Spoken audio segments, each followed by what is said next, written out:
This happened when I was in college. I had just gotten my license the previous year, and I was home for the semester break. I don't remember the exact date, but it was winter. I've always loved long solo drives. Not aimless city cruising, but real isolation, back roads, mountain passes, desert highways. The kind of places where no one else drives, unless they absolutely have to.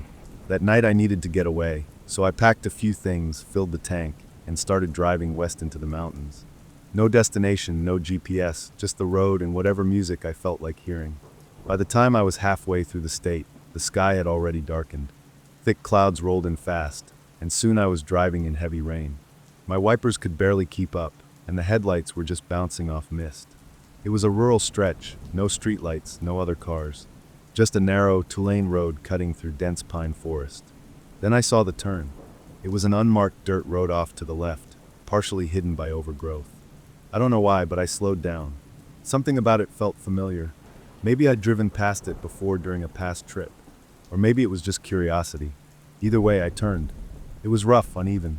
Deep puddles and thick mud made the tires kick and slide. Trees leaned in close on both sides. I drove maybe 2 miles before I saw a small gravel clearing, just enough space to turn around. As I eased in, my headlights lit up 2 vehicles already parked there. One gray pickup, one white van. The engines were off. No lights. No sign of movement.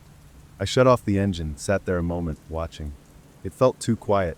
Even with the rain, I could hear something buzzing in my ears.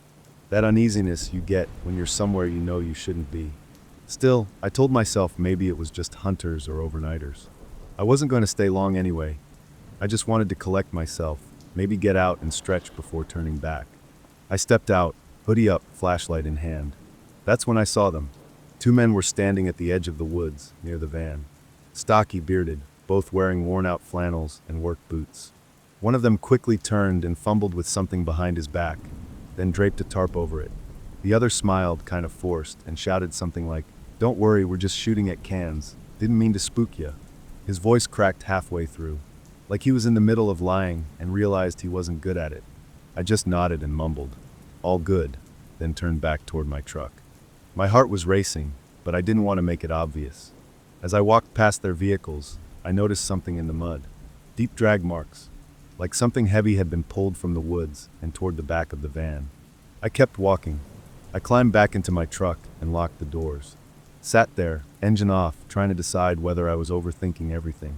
Maybe it really was just 2 backwoods guys target shooting and hauling deer or something. But something inside me said no. Then headlights flared in my rearview mirror. Another car had pulled into the road behind me. A dark SUV, tinted windows. It didn't turn into the clearing, though. It just sat there on the dirt road, lights on, engine running. Now I was boxed in. I turned the key and started my truck. My plan was to reverse out and get the hell back to the highway. But the moment my reverse lights came on, the SUV's lights went dark completely. It just vanished into the rain-soaked darkness. I slammed it into drive and turned my wheel hard. The tires skidded a little in the mud, but I made it back to the road. I didn't look back, not until I was at least 5 miles down the highway. The rain got worse. I could barely see 10 feet ahead. I was gripping the wheel tight, knuckles white, when I noticed something strange in the mirror. The same SUV. No lights. Just its silhouette creeping up behind me. I sped up. So did it. I switched lanes. It did too. No headlights, just this shadow gliding in the rain. Eventually, I saw a gas station up ahead. Not one of the big chain ones, more like a rundown old truck stop. Flickering lights. One pump. Open sign barely visible through the rain. I swerved into the lot and parked close to the store entrance. The SUV didn't follow me in. It drove right past, slowly. But as it passed, the passenger window rolled down a few inches. And I swear, one of the 2 men from the clearing was in the passenger seat, staring at me. No emotion, just staring. I ran into the store. The clerk was a tired-looking guy in his 60s, glued to some small TV behind the counter. I told him someone might be following me. Asked if I could hang around for a while. He barely looked up. "Ain't my problem," he said. I stayed anyway. 10, maybe 15 minutes later, I peeked out the window. The SUV was parked across the street now. I asked the clerk if there was a back way out. He just grunted and pointed to a gravel path behind the building. Loops around and hits the service road.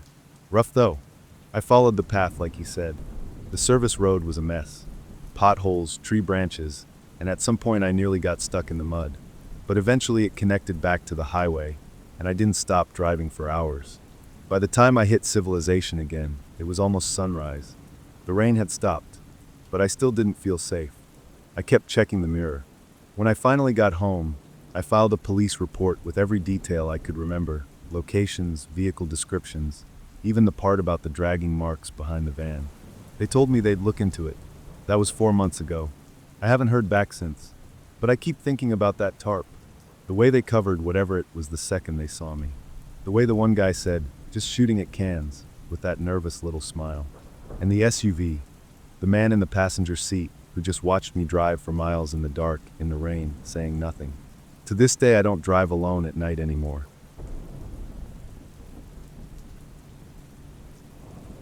I'm 28, and I work the night shift at a medical supplies warehouse. The job's not bad, mostly just moving boxes and logging things into a system, but the best part is the late drive home. I live about 45 minutes outside the city, in a small, wooded town barely touched by traffic lights. It's peaceful. This happened just over a month ago, in the middle of spring. The weather had been terrible all week: non-stop rain, thunder, power flickers at work.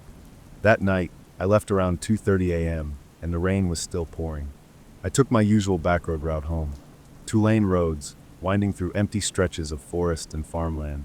No lights, no traffic, just the wipers going back and forth, and the soft hum of tires gliding through puddles. It was oddly calming, even though I had to squint to see more than 20 feet ahead. Somewhere around halfway, I noticed a car on the side of the road, parked slightly crooked. Headlights off, hazards blinking. It was just past a tight bend with no shoulder, which made it hard to tell if someone had pulled over or crashed. As I passed it slowly, I saw no one inside. I was about to keep going, but something in me hesitated. What if someone needed help? I slowed down and pulled over about 100 feet ahead, flipped on my hazards, and got out. The rain hit instantly, cold and hard, soaking my hoodie in seconds. I grabbed a small flashlight from my trunk and jogged back. The car was empty. Driver's side door slightly open, keys still in the ignition. I called out once, "You all right?" But there was no answer. Just trees, wind, and rain. I moved the light around the woods next to the road, scanning between trunks. No movement. I started to feel uncomfortable. As I turned to go back to my car, that's when I saw him. A man was walking toward me from up the road, maybe 50 feet away. Just appeared out of the darkness, like he'd been standing still the whole time. He wore a black rain jacket, hood up, face mostly hidden. He moved slow, like someone dragging heavy legs. But something about his posture was off. I called out, "Hey, is this your car?" No reply. He just kept walking. I held my ground, flashlight on him now. He finally stopped about 10 feet from me, water dripping from the edge of his hood. His face was shadowed, but I could make out tired eyes, a damp beard, early 30s maybe. Then, in a voice low and strangely flat, he said, "Have you seen my dog?" I blinked. "Your dog?" I glanced around, trying to think. There weren't any houses nearby, just forest. "No, man, I haven't seen any dog." "You sure he came out this way?" He didn't answer right away. His eyes shifted past me toward my car. Then he said slowly, "Can you drive me down the road a bit? Just a little ways." "I think he went that way." His voice had no emotion in it. I hesitated. I wasn't comfortable with the idea, and I didn't like the way he kept shifting his gaze to my car. "I'm sorry, man. I really can't." "You should call someone," I said, backing a little. Then he took one step forward. "I won't take long." Something in my chest tightened. I don't know why that made everything feel worse, but it did. I started backing away quicker. "I can't, man. I'm sorry." I turned and walked back toward my car. I didn't run, but I moved fast. As I reached for the door handle, I looked back. He was now standing where I'd just been, watching me completely still. The rain poured down, but he didn't move. Not a twitch. I got in and locked the doors. Sat for a moment, breathing hard. My windshield was fogging up. I started the engine and flipped the wipers on. And that's when I saw something that chilled me. Through the streaks on the glass, I could see his shape in my side mirror. He was walking toward the car again. Not running, just walking. I didn't wait. I hit the gas and took off, tires skidding slightly as I sped back onto the road. I kept checking the mirror until his figure disappeared into the night. I didn't stop again, just drove fast through the rain. By the time I got home, it was almost 3:30 a.m. I parked in my driveway and sat there for a minute, engine running, breathing slowly. Eventually, I went inside, locked everything, and peeked out the curtains a few times. Nothing. I didn't sleep much that night. 2 days later, I saw a post on our local town forum. A woman said she was driving down that same back road during the same stormy stretch of nights. Same thing, car on the side of the road. No one inside. But when she stopped, a man came out of the woods. Asked about his missing dog. Asked for a ride. Except she let him in. She said he didn't speak for most of the drive. Just kept glancing at her. Then, when she asked where he needed to be dropped off, he told her to pull into a dirt road. She got creeped out and refused. Tried to turn the car around, but he grabbed the wheel. And unfortunately, the car crashed into a tree on the side of the road. Luckily, she didn't get any bad injuries, just some bruises and a cut on her arm.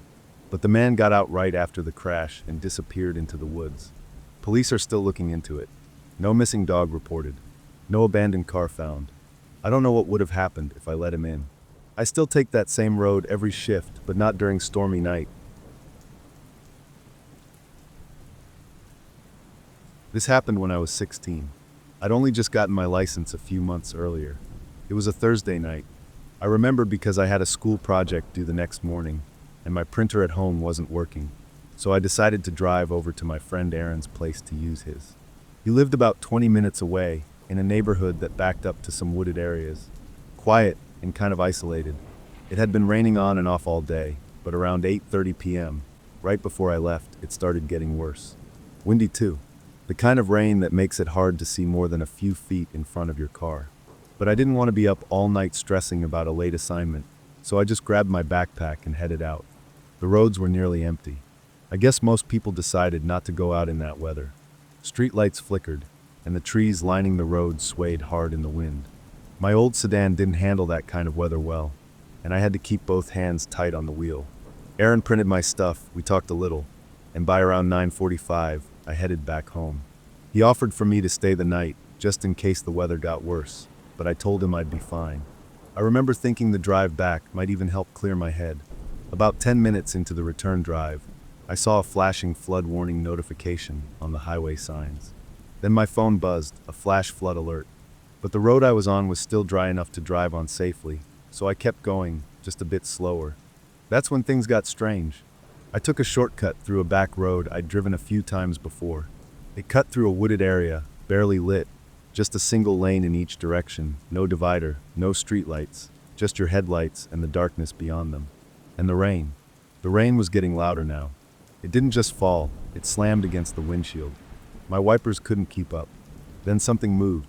It happened so fast I wasn't sure what I saw. Just a blur crossing the road, maybe 20 feet in front of my car. Could have been a deer, maybe a raccoon. But I instinctively hit the brakes. The tires skidded slightly, but I didn't stop. I kept going. About a mile later, my headlights landed on something strange. It was a man. He was walking along the side of the road, slowly, wearing dark clothes, completely soaked. His head was kind of tilted downward, like he was staring at the road in front of his feet. He didn't even look up as I drove past him. I don't know why, but something about him made me feel strange. The way he walked. The fact he was out in the middle of nowhere in this kind of storm. I looked in my rearview mirror. He was already out of sight. I shook it off and turned on the radio to distract myself, but static poured out from every station. Just when I was about 5 minutes from home, I saw something again. Same guy, walking on the same side of the road. Still soaked, still looking down. I slammed on the brakes this time, confused. How did he get ahead of me? I just stared through the windshield, letting the car idle. He was about 30 feet ahead, not moving now, just standing. Not facing me, not moving at all. My headlights lit up the back of his wet coat. It almost looked too still, like he was waiting. I wanted to back up and turn around, but this road was narrow. So I did what any scared teenager would do. I locked the doors, kept my foot light on the gas, and slowly started driving forward again. As I passed him, I looked over. His head had turned, but only slightly. Not fully, just enough that I could see part of his face. His eyes were wide open, and he was smiling. That smile, it wasn't normal. I drove the rest of the way without slowing down, heart thudding, hands shaking. I pulled into my driveway, ran into the house, and locked every door behind me. My parents were stuck in the city due to flooded roads. They'd texted to let me know they were staying in a hotel for the night. I was alone. I tried to calm down. Maybe it was just some weird guy walking in the rain, and I overreacted. Still, I couldn't relax. I peeked out the windows occasionally, just to check the driveway, the sidewalk, the street. Nothing. Until around midnight, the power went out. The house went pitch black. The only sound was the storm raging outside. I used my phone's flashlight and sat in the living room. That's when I heard something. 3 soft knocks, coming from the back door. The backyard was fenced in. No reason anyone should be back there, especially not during a storm. I didn't move at first. Just waited, hoping I misheard it. But then 3 more knocks. Exact same pattern. This wasn't the wind. I crept toward the back door. No porch light. It was dead with the power out. I peeked through the glass as best I could, but all I could see was the rain pouring down. Then lightning flashed, just for a second. But in that flash, I saw him, the man from the road, standing right at the door, staring in. I jumped back and ran to the front of the house, grabbing my phone to call the police. But I froze again. Muddy footprints. They were all over the front porch, leading up to the door, not away. He'd been here earlier, before the back door. I ran into the bathroom and locked myself in. Called 911, whispered my address, told them someone was trying to get in, and then I heard footsteps. Not outside, but inside, on the wooden floor, just beyond the bathroom door. 1 step at a time. He was already in the house. I held my breath. My phone was still in my hand, the call still going, but I was too scared to talk. I watched the doorknob, praying it wouldn't move. The footsteps faded, then silence. I waited for what felt like hours. At some point, I heard the front door burst open and voices yell my name. Police. They found me curled up in the bathroom, phone still in hand. They searched the whole house. The back sliding door was cracked open. Muddy prints trailed in and stopped near the hallway. But there were no signs of where he went. They never found him. Whoever he was, he vanished as quickly as he came. But I know what I saw. I know he followed me from that road. Maybe from errands. Maybe even longer than that. It's been years, and I haven't driven that road since. This happened about 1.5 years ago. I was living alone at the time, and one of the few things that helped me clear my head was going on late-night drives. It was a Saturday, a little past 11 p.m., and it had been raining all day. The kind of constant, dull rain that just never let up. I hadn't left the house once, and I started getting restless. So, I grabbed my keys, threw on a hoodie, and headed out for a drive. I didn't have any real destination in mind, just a road I knew well. Some back roads through town, then out toward the countryside where there's barely any traffic and almost no lights. It was quiet, the kind of quiet you only get when everyone else is asleep. My windshield wipers clicked back and forth in a slow, steady rhythm, and the occasional streetlight passed overhead like a soft flicker. After about 30 minutes on the road, I turned off the highway and onto a narrow 2-lane road that curved along the edge of a wooded area. There weren't any houses out here, just trees, rain, and my headlights carving through the dark. That's when I noticed something strange. Up ahead, maybe a 1/4 mile down the road, there was a car parked on the shoulder, no lights on. It looked like a black sedan. I slowed down just a bit as I got closer. At first, I figured someone broke down or pulled over to wait out the rain. But as I passed by, I caught a glimpse of the driver's seat. There was someone sitting inside. They weren't moving, not even a little. Just sitting perfectly still, hands on the steering wheel. No headlights, just darkness inside the car, and whoever was behind the wheel didn't even turn to look as I passed. Something about it just felt off, but I kept driving. Maybe 3 minutes later, as the road curved deeper into the woods, I saw something else, a figure standing at the edge of the road. At first, I thought it was a signpost or tree trunk, but as I got closer, I realized it was a man, just standing there, drenched from the rain, facing the trees, completely still. I slowed down again, now genuinely creeped out. He didn't move, didn't flinch. He was just standing with his back slightly hunched, like he'd been there for a long time. I wanted to stop, maybe ask if he was okay, but something in my gut told me not to. I drove past slowly, watching him in the side mirror until he disappeared into the darkness behind me. A few minutes later, I turned onto an old maintenance road I'd used before to turn around. It led to a clearing used by local utility crews. I pulled in, turned off the car for a moment, and sat there in silence. The rain tapped against the roof. I was starting to feel uneasy, like I'd stumbled into something I shouldn't have. I decided to head back, but as I turned the key to start the engine again, my headlights flicked on, and I saw him. The same man. He was standing directly at the edge of the clearing, not even 10 feet from the front of my car, facing me, and in his right hand, he held something small, dark, and metallic. It looked like a pistol. I froze. He didn't move toward me, didn't raise the weapon, just stood there, staring into the windshield, completely still. I couldn't make sense of how he got there so fast. That old road was a dead end. I'd only turned around a minute ago. And then he started whistling. A soft, slow tune, the same 4 or 5 notes, over and over. It cut through the rain, clear as day. No emotion on his face. Just that eerie sound drifting across the few feet between us. My hands were shaking as I threw the car into reverse, backing out of the clearing as fast as I could without losing control. Even as I turned around and peeled out of there, I could hear that same whistling, like it was following me. I drove fast, too fast, tires skidding slightly at every curve. I kept checking the mirrors, expecting to see headlights behind me. But there was nothing, just the endless dark. When I finally made it back into town, I pulled into a gas station, one of the only places still open. The bright lights felt like safety. I sat in the car for a long time, trying to calm down. I told the clerk inside about the man, the car, the gun, and he immediately called police. A couple of officers came out, and I explained everything. I offered to drive with them back to the spot, and they agreed. When we got there, maybe 40 minutes after I'd first seen him, the parked car was gone. The man was gone, but something wasn't right. One of the officers walked down into the clearing where I'd seen him.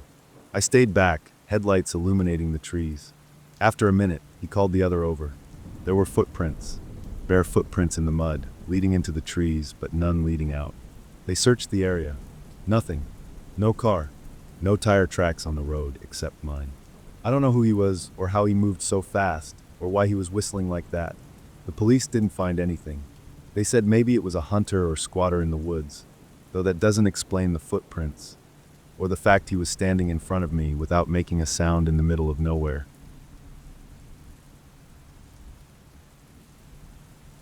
I was 15 when this happened. It was a rainy Saturday night in May, one of those last weekends before summer break. I remember that clearly because I had just gotten my learner's permit. My parents had taken me out for practice drives a few times, but only in clear weather and always with one of them in the passenger seat. That night, though, everything felt different. My mom and dad had left town early in the afternoon for a wedding. They were supposed to stay overnight at a hotel, and I was left home alone, which wasn't that unusual by that age. We lived in a quiet area, a small neighborhood just on the edge of town. Our place sat near a back road that looped around into open woods and farmland. It was the kind of peaceful place. I have a bunch of weird health issues. Panic attacks, fainting spells, breathing problems, especially when I'm overwhelmed. I also can't sleep with sound. Even a fan keeps me up. So you can probably imagine what happened when the rain started. It wasn't thunder or lightning, just heavy, endless rain. I couldn't sleep. The pattering on the windows and roof was like torture. No matter how deep I tried to breathe or how many blankets I wrapped around myself, I couldn't get comfortable. Eventually I gave up. Around 12:30 a.m., I got dressed, grabbed the spare car key, and decided to go for a drive. I know what you're thinking, 15-year-old, driving alone in the rain. But back then, I told myself it wasn't really a big deal. Just a slow ride around the back roads. I figured if I stayed under the speed limit and stuck to the route my parents used when teaching me, nothing could go wrong. The rain was coming down so hard that the wipers could barely keep up. Everything outside was soaked and dark. After about 10 minutes, I turned onto the stretch of road that runs behind the public park. It's a two-lane road lined with trees, barely lit by distant streetlights. I slowed down to almost a crawl, and it gets narrow in spots. I've always hated it, and that's when I saw something. Lying in the middle of the road was a dark shape, long, unmoving, face down. I hit the brakes, my heart thudding. For a moment, I just sat there, squinting through the rain on the windshield. At first, I thought it was a bag, maybe some trash that had blown into the road. But then I saw the arm, pale soaked, a hand sticking out to the side like it had been thrown there. I froze. I could feel the panic building, the familiar pressure in my chest. I didn't want to get out of the car. I didn't want to check, but I couldn't just leave someone there. What if they'd been hit by a car and left to die? So I pulled the gear into park and opened the door. The rain hit me like a wall, cold and punishing. I stepped into the headlight's glow and started inching closer. The person wasn't moving. Black pants, a dark plaid shirt, completely soaked through.